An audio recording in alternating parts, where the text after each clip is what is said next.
Before I begin this video, let's get into my work outfit for today because I was looking real cute today, and that's actually what inspired me to do this video. Cute little skirt, little leather skirt with a little zip on the side that you can zip up. Cute little olive green sweater situation. And then I had these shoes. I got them at DSW. So cute. It's like a nice copper brown. I got so many compliments at work today. What's up, y'all? Welcome to another episode of my YouTube channel. Make sure you like, comment, and subscribe. I am here to share my top 3 tips for navigating corporate America. I have been working in corporate for over 10 years. Yes, 10 years. And I have worked for lots of companies from Johnson & Johnson to Capital One. I've worked in partnership with Dell. I also have a master's degree in communication and media and a bachelor's degree in business marketing, so I know my stuff. These companies that I mentioned, I worked in their corporate office. It comes with its own challenges and it comes with its own unique way of navigating it. And it's not something you really understand until you're in it and you're doing it consistently over long periods of time that you start to really understand how corporate works. So tip number 1, always negotiate.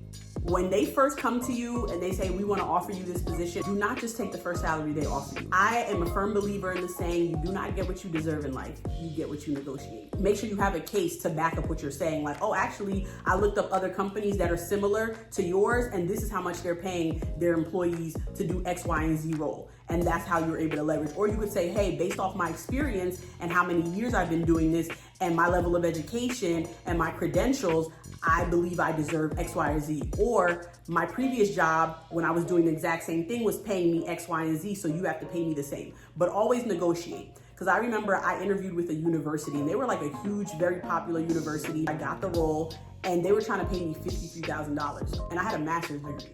And I was like, you know, unfortunately, I can't take it. They came back to me and was like, okay, we'll give you 56. And I was like, 56 is still too low. You know, unfortunately, I can't take that. And then they were like, okay. They came back again like, okay, we'll give you 62. So you see how every time I said I wouldn't take it, they kept coming back with a couple more $1,000s. When they're offering you a salary, they have a range that they can play between. So they're gonna offer you the lower end of the range and hope that you just take it. You have to be smart and make sure that you're doing your due diligence and your research to know exactly how much people get paid to do this type of work. And there's so many sites that you can go to find that out. You can go to glassdoor.com. If it's a government institution or an educational institution, you can look it up online because people's salary in those type of industries are public record. By the time they tell you, yes, we wanna offer you this position, the ball's in your court. They're not gonna take the position back from you just because you negotiated. The most that they're gonna do is just be like, nah, we don't have the budget for that, we can't give you that. That's the most they're gonna do, but they're not gonna take the role away from you or take the job away from you. They've already said yes, they've already decided that you're the person that they want. Tip number 2, when you get into that job, you need to be networking.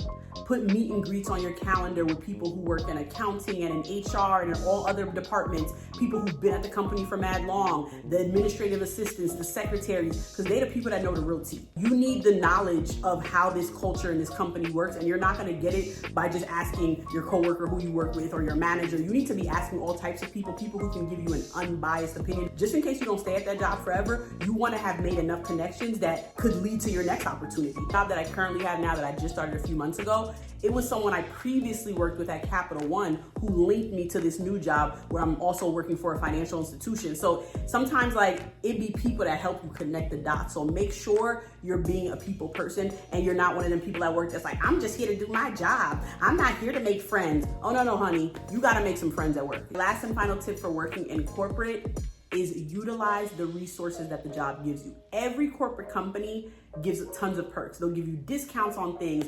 They'll give you all these like e-learning courses that you could take that would cost you hundreds of dollars if you were doing it on your own, but because you're doing it through the company, you get it for free.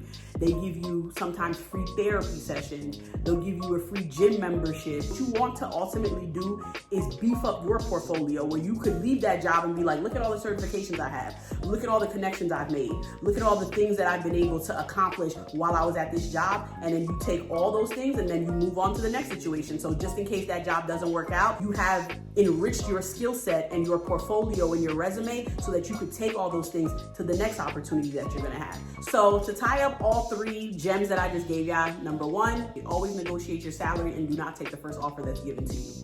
Secondly, network. Make sure that you're making connections with people who work at these companies. And the third, make sure you are utilizing the resources that the company gives to the employees. I'm gonna give y'all one extra bonus gem. Make sure that you are doing your research to find out like, what kind of companies do I wanna work for? And if there's a company that you're like, yo, I would love to work for Nike, I'd love to work for Pepsi, I'd love to work for, make sure you're looking up these companies and really finding out about like, what's their culture like, salaries like, what's their work structure like, do they offer remote or hybrid? I used to be the type to go on LinkedIn and hit up people who work for those companies and be like, yo, can I set up a quick like 10, 15 minute chat with you real quick? I just want to find out more about like the company you work for and what you do there. And so once you have that information, it's easier to negotiate because you're coming from a place of being educated about the company and the structure and how it works. Those were my top 3 tips, y'all. I hope they were helpful to somebody. Make sure y'all like, comment, and subscribe, and I will catch you guys on my channel later.